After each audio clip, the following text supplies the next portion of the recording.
안녕하세요. 김정호의 경제TV. 오늘 주제는 트럼프는 왜 시진핑보다 파월 의장을 더 큰 적이라고 악담을 했나?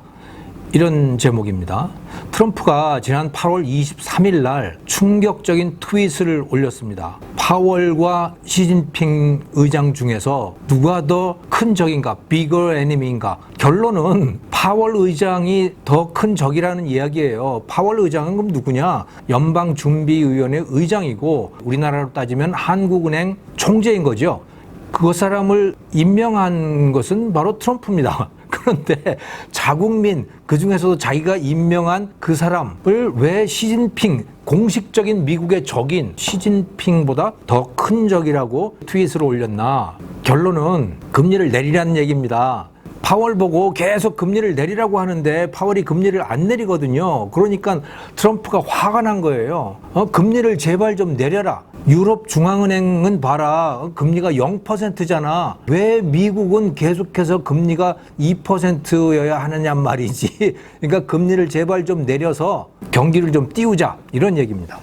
이 그래프를 보시면 빨간색으로 되어 있는 게 바로 미국 연방준비위원회의 기준금리이고요. 2.0에서 2.25%죠. 파란색으로 되어 있는 것이 ECB, European Central Bank의 기준금리예요. 0%죠. 디파짓 레이트는요. 그러니까 예치금리는 오히려 마이너스예요. 그러니까 ECB에다가 돈을 맡기려면 오히려 예치료를 내고 돈을 맡겨야 돼요. 정상적인 상황이라면 돈을 맡기면 금리를 주잖아요. 오히려 유럽은 거꾸로 돼 있어요. 트럼프는 파월에게 이렇게 하라는 겁니다. 금리를 0이거나 마이너스로 내려라. 그래가지고 시중에다가 돈을 좀 풀자. 그래서 미국 경기가 살아나게 하자. 이런 요구를 하고 있는 거예요.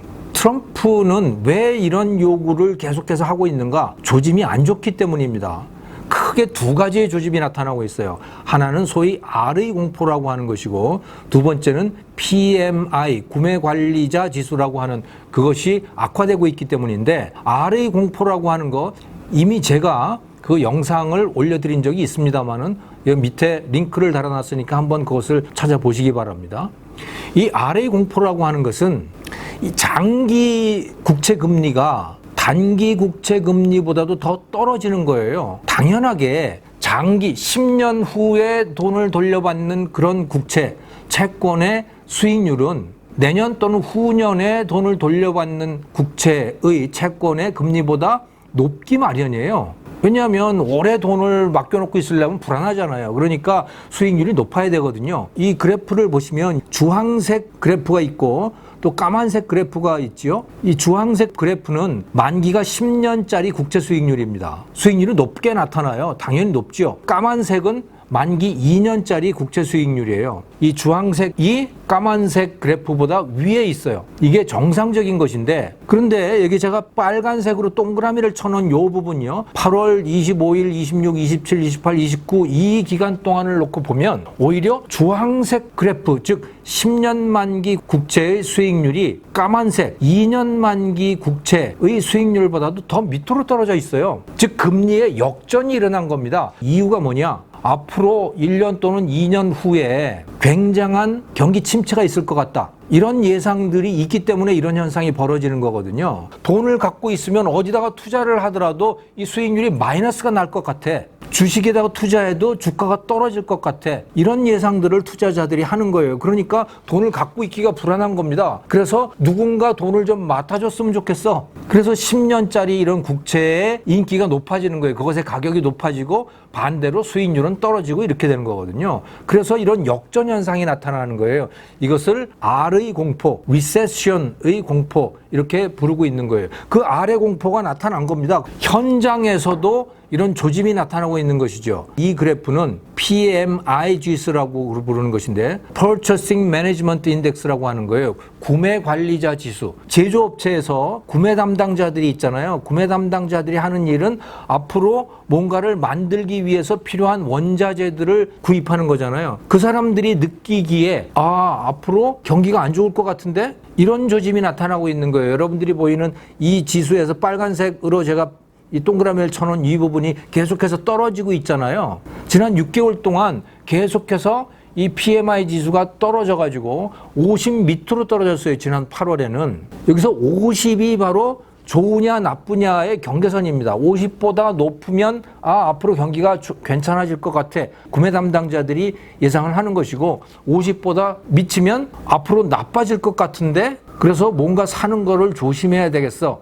이런 생각을 가지는 거거든요. 근데 지난 8월에 49.1로 이게 떨어진 거예요. 그러니까 현장에서도 경기가 나빠지고 있다라고 하는 것을 체감하기 시작한 거죠. 투자 시장에서 아래 공포가 나타나고 있고 제조 현장에서도 그것이 느껴지기 시작했다. 트럼프는 그러니까 이거 안 좋아. 선제적으로 대응을 하자. 그러니까 파월 당신이 말이야 돈 좀 풀어라고 요구를 하고 있는데 이 파월은 그 말을 안 듣고 있는 거예요. 고집을 부리고 있는 거죠. 왜? 파월은 나름대로 연방준비위원회 의장으로서의 견해가 있고 입장이 있는 것입니다. 전통적으로 연방준비위원회는 크게 두 가지의 지표를 봤어요. 하나는 물가상승률, 인플레이션, 또 다른 하나는 실업률, 이걸 봤습니다. 물가상승률은 연방준비위원회 입장에서는 너무 많이 올라도 안 되고 너무 떨어져도 안 돼요. 한 1% 내지 2% 수준에서 물가를 관리하는 것이 연방준비위원회 입장에서는 최적의 범위인 겁니다. 2%보다 더 올라가게 되면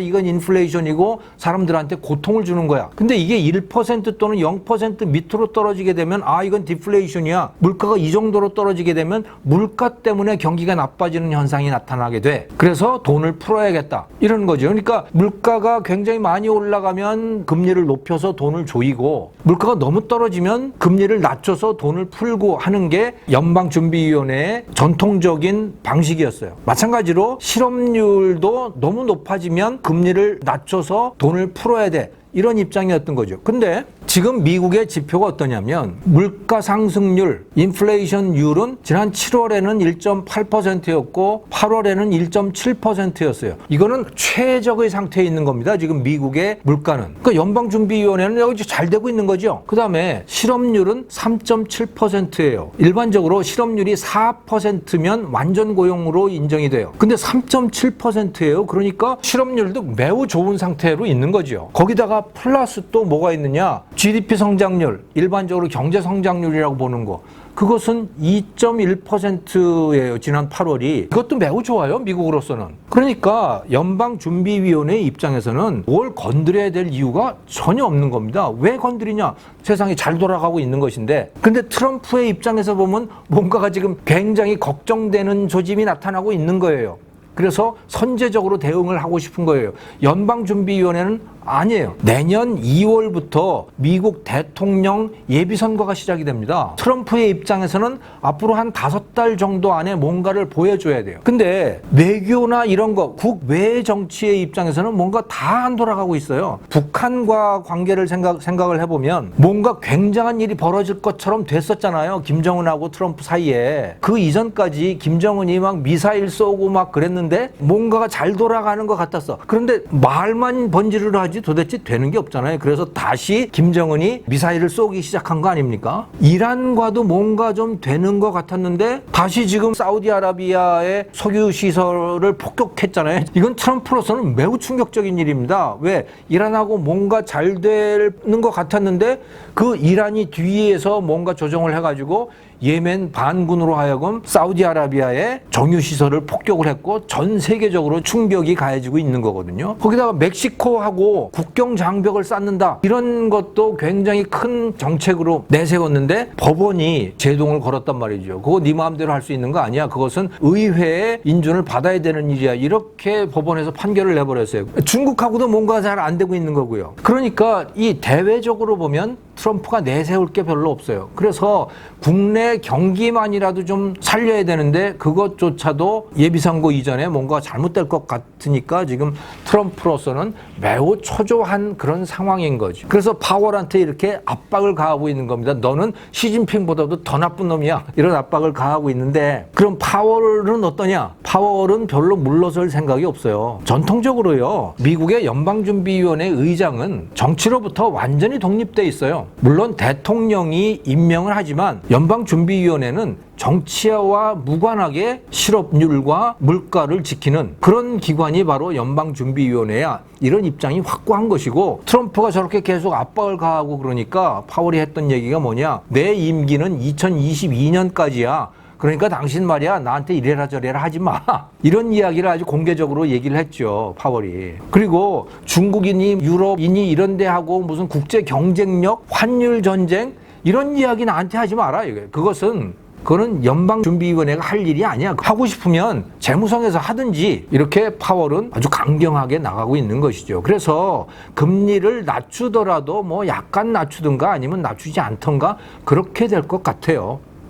그리고 연방준비위원회, 즉 미국 중앙은행의 이와 같은 태도, 즉 정치로부터 독립되어 있는 이런 태도가 미국 달러의 안정성, 신뢰성을 유지해 온 겁니다. 그렇기 때문에 미국 달러가 세계적으로 기축통화의 위치를 유지할 수가 있는 거예요. 파월은 그것을 지켜나가고 있는 것이고, 트럼프는 돈을 풀어서 미국 경기를 선제적으로 좋게 만들고 싶은 거죠. 그 둘 사이에 지금 충돌이 일어난 겁니다. 근데 제가 생각할 때는 파월이 독립성이라고 하는 입장을 유지할 것 같아요. 근데 제가 장담할 만한 일은 아닌 것이지만 제 예상은 금리가 그렇게 크게 낮아질 것 같지 않다. 미국 금리가. 그런 예상으로 오늘 제 영상을 마치겠습니다. 감사합니다.